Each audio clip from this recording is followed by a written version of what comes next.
Well, Merry Christmas and welcome to the Talkin Tomahawk podcast. Make sure you go to talkintomahawk.com. Check out all of the writing where we take thoughts about the Braves and we put it into writing with a keyboard and we use words. If you can read words, go to talkintomahawk.com. You can also check out my work at housethathankbuilt.com. Here is the website if you'd like to subscribe to the podcast or check it out on the various platforms. You can do it right here from the website. So, Merry Christmas. Today is Christmas. I am wet. I'm not going to explain why. Just understand that I'm wet and cold, and by the end of this, possibly drunk. So, today we are going to talk about Vaughn Grissom and his potential pathway to playing time in 2024. Things don't look too good for a guy who we thought was going to be a big part of the team last year when spring training started. I think a lot of people, if they had to put money on it, thought he was going to be the replacement for James Watson. So I didn't, but a lot of people did. So let's get into Vaughn Grissom and his pathway to playing time in 2024. So when the Braves made the deal for Jared Kelenic, it kind of, they have David Fletcher. So I'm just going to read you this report and we'll get into it. About Grissom potentially playing in left field. This is from CBS Sports. Atlanta wants to get Grissom's bat in the lineup, but it just needs to find a spot for him. He's playing left field in the Puerto Rican Winter League beginning this month, and it seems like he and the lefty hitting Kelenic will be legitimately competing for at-bats this season. General Manager Alex Anthopoulos told reporters Sunday that Kelnic's arrival from Seattle signals an end to their left field pursuits this winter. If any of Atlanta's infielders get injured, the righty hitting Grissom could step in for more playing time. So this is obviously an older report. It was from when the deal first went down, and a lot has changed since then. Grissom's no longer the top reserve infielder on the team. David Fletcher, who was acquired as one of the series of trades that happened, sort of as the dominoes fell from the Kelenic deal. I mean, Fletcher might be the best defensive infielder on the team, so there's no doubt that, between him and Arcia, you've got your utility role kind of locked down between those two. So if they're really considering Grissom in left field, it sounds like that's the only pathway to playing time for him, barring some kind of an injury. So Grissom was probably also never actually an option for Anthopoulos to be that reserve utility infield guy. He's got a really good bat that probably needs to find a way to consistent major league playing time.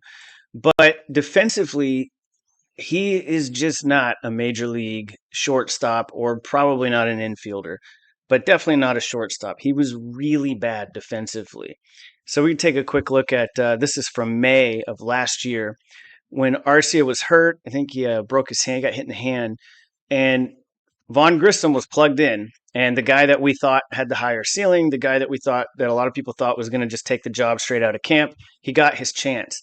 But he was so bad defensively that once Arcia, in fairness too, was having one of his best stretches of his career offensively at that time.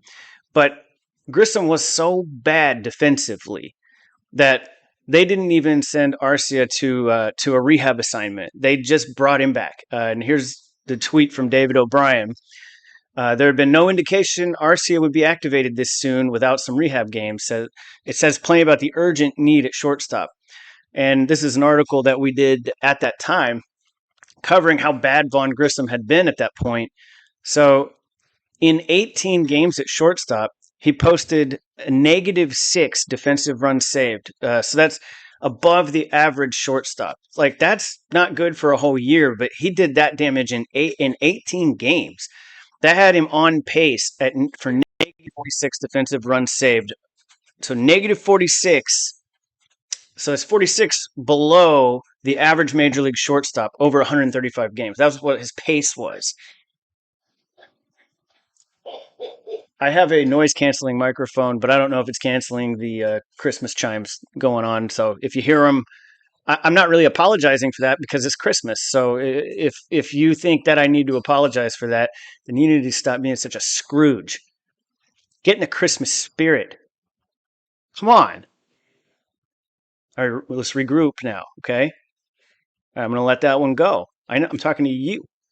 You. I know that you have a really bad attitude right now, and it's not.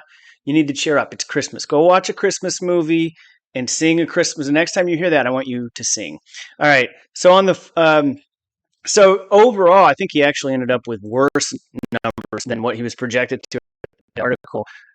We'll just scroll down on his baseball reference page, and we can take a look. I am on his minor league stats, so not that it's really going to change anything. It was bad, really bad, no matter which way you cut it. Yes. So this is your defensive run saved, and this is a pace of 1,200 innings or about 135 games. He ended at negative 53 last year, which is really bad. And if you're not familiar with defensive runs saved, it's a really kind of a complex calculation on a whole lot of advanced metrics that ultimately what it does is compares the player's defensive runs saved, which is not necessarily a real run as far as a run in the game, but it's a point based on the scoring system, and it's compared to the average player at that position. So not compared to it's not comparing him to second baseman and first baseman and right fielders. It's just shortstops. So he had a rough go of it. You can see in his career, he's been a negative defensive player at both second and at short. Obviously, not near as bad at second base, but there's less. Second base is a less demanding position defensively, athletically. Um, Shortstop is, we'll get into even more, but it is one of the premier athletic. You have that in center field, and so the average major league shortstop or center fielder is incredibly good. So, but this is just kind of an idea of how it's not that he's bad, but he's just bad compared to the average shortstop, and it's not going to cut it. It's not going to cut it for the Braves, and that's pretty obvious with moves they've made this off season. So they are hoping he would be able to play the outfield in the Puerto Rican Winter League. Initially, it looked like they were running him out at third base, but it looks like he has logged 4 games at third and 6 games in left field so far. He hasn't made any errors, but other than that, I don't really have any information on advanced metrics or anything like that. He has logged 52 innings in the outfield there. So will he be able to translate that to the outfield and major league level this season? Look, being a below average major league shortstop, it's not much of a diss. As I was just saying, it's one of the most athletically demanding positions on the field. So the fact that he's made it to the major leagues and played and logged innings as a major league shortstop does, even though he wasn't great at a major league level, it does speak volumes about his athleticism and his ability. Does that translate to left field? It could. It definitely could. Athletically, it could. It's a matter of locking down the fundamentals and having the confidence, and the coaching staff having confidence in him to consistently go out at left field and play the game. And another thing to consider is left field is a wasteland when it comes to defense, especially in the National League. I think I have the Fangraphs. I don't. I had them pulled up earlier. Let me pull up the Fangraphs for left field defensive metrics. That's quite unfortunate. I don't have this pulled up. I think there's just like a couple guys that are actually positive in defensive runs saved. Eddie Rosario finished third in Gold Glove voting this year for left field. The average left fielder was pretty bad in the National League. You had guys like Kyle Schwarber, 10 players qualified, and at the bottom, you had guys with like negative 21 defensive run saves. So it was bad. It was really bad. Eddie Rosario was slightly above average, and that was good for third place in Gold Glove voting, or at least he was one of the top 3 nominees. I actually don't know where he ended up. I'm not going to waste time pulling it all up. I think I summed it up for you. Well, so yeah. So there's not a lot that's asked defensively.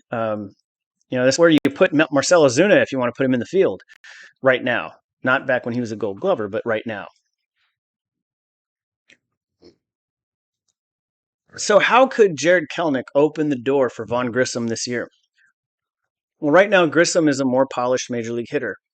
It's odd to think that, considering that Kelenic, he had a better major league season last year than Grissom, but most of Kelnic's production came from the first couple months of the season. Through June 3rd, Kelenic had probably the greatest stretch of his young career. In 55 games, he crushed 10 homers and posted an 844 OPS. He slashed 275, 339, 505 slug. So from June 4th on, that was good. 10 homers, 844 OPS up until June 3rd, through June 3rd. After that, he slashed 227, 313 on base percentage. So he dropped from a 339 to a 313. His average dropped from 275 to 227. And his slugging percentage just fell off a cliff from 505 to 320. His on base percentage was higher in those first 2 months than his slugging percentage was in the last half of his season. He was hurt. Obviously, he was hurt for a while, so he didn't play the full 162. But this is a very even split. It's 55 games. The first sample size is 55 games. The second half is 50 games. Over his final 50 games, he hit just one homer after hitting 10 homers in his first 55 games. Kelenic has 252 career big league games under his belt with an OPS plus of 85. That means that's 15% lower than league average. 252 games. And he's been below, just in terms of OPS, he's been 15% below league average hitters. Now, last year, the first 2 months of his season actually propelled him to a 109 OPS plus for the whole year. So he had a really good first couple of months of his season. This is not to say that Kelenic won't be good or even be great for the Braves in 2024, but there is a possibility he's not quite ready to consistently contribute. He struck out in 32.3% of the plate appearances last year in that second half of the season. And I went and checked the first half where he actually put up good numbers, and he was still striking out about the same rate. So he swings and misses a lot. When you have that kind of swing and miss in your game, it can be conducive to long streaks of just very poor hitting. And so we really hope to see more of what Kelenic was in the first 2 months of last year. But if we don't, Vaughn Grissom's bat, even though it has less experience and he's younger, it appears to be the more polished bat right now. Maybe it doesn't have the same upside. Maybe, I guess only time will tell that. But right now, it's a more polished bat. And it can be, again, I mean, we want Kelenic to live up to the expectation, but it may take a couple of years. Maybe Grissom is going to be the guy that gets the shot in left field if Kelenic continues to play like he has throughout his entire career so far. Young career, but that's what he has done. Let's take a look at Vaughn Grissom's bat. His first experience in AAA was last season. When the Braves called him up in his very productive debut in 2022, he came straight from AA. So last year was his first shot in Gwinnett, and he dominated. His bat, if he did anything in Gwinnett, he proved his bat was ready for the big leagues. He had a 921 OPS. Let's go through the numbers here. He played 102 games for the Stripers. He slashed 330 with a 419 OBP in 102 games with a 501 slugging percentage. So that power that hasn't quite shown itself at the major league level yet, he's showing it at the next highest level. So it's there. He did that with 36 doubles. So 36 doubles in 102 games. That's a lot of doubles. That's a lot for a 162 game season. You can think of doubles as, you can think of them as homers, 20, 30 doubles, good, great. But 36 in 102 games is phenomenal.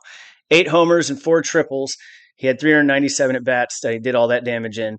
A lot of total bases and 397 at bats. That's how you get his 501 slug. You take all the total bases divided by his at bats, you get your slugging percentage. That's why he had such a great slugging percentage. And he also kicked in 13 steals in 15 attempts. I'd like to see some of that. He walked in 12% of his plate appearances in Gwinnett, which is, double-digit walks is excellent. And so is his strikeout rate. He struck out in just 14% of his plate appearances. So he walked almost as often as he struck out. This can translate, and it already has translated. Even, as much as he had a rough time last year in a very small sample size, and his defense was under a lot of scrutiny. He was at shortstop instead of second base, and that might have had something to do with it. But even then, his overall OPS for his major league career, again, it's a small sample size.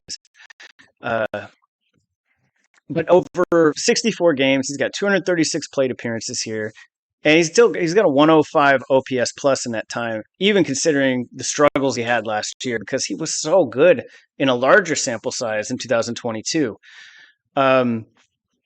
105 OPS plus for his career compared to Kelenic over a much longer period of time at 85. You could say Kelenic might have a short leash this year. At least you'd have at least a reason to. They may choose to let him go for an extended period of time if they think he's the future, because you can afford to have a hole in this lineup. It's one of the greatest lineups in the history of baseball, which was proven last year. So if you want to give Kelenic a little longer leash, if he's struggling, they can definitely afford to do that.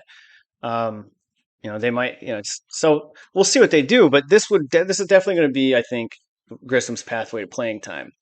I think he's an excellent plan B, and he looks like he's going to be a very quality major league hitter. So he needs to show the Braves that he's a capable defender in left field. And if he can do that, he's got a shot if Kelenic cannot find that level of consistency. And yes, the Braves invested a decent amount in acquiring Kelenic, but they've got him under team control for the next 5 years. So there is a world in which Vaughn Grissom is the better option in 2024. And I don't know about a platoon, but if they can get some production, there's always injuries. Keep in mind, Ozuna could be gone after this season, and perhaps Grissom is maybe that's where his role is. Maybe he's the future DH. Maybe the defensive thing is just something we need to put in the rearview mirror, but this is the year they're going to find that out. This is when you find out, unless they trade him. Grissom might be the DH of the future. Who knows? Maybe he does translate to left field. But I think this is the pathway, especially with David Fletcher in the infield now. And I think it's pretty realistic to imagine the world in where Vaughn Grissom has the better year than Kelenic this season. So that is my Christmas gift to you, my pathway for Vaughn Grissom in 2024. I'm going to leave it at that. I want you to, find the comment section wherever you are, whether that's on YouTube or you're sharing it on social media or you're using the comment section on talkintomahawk.com. Maybe you are listening to this in a public restroom and you want to use a Sharpie and write it on the side of the bathroom stall. But tell me what you think. Is it going to be Grissom? Is it going to be Kelenic? Who do you think is going to end up with the better Braves career? Let us know. And with that, I have to go. I guess this wasn't so bad because I'm not drunk. So, in fact, I only had one sip. So I'm going to go have a Christmas beverage. Merry Christmas, everybody, and go Braves.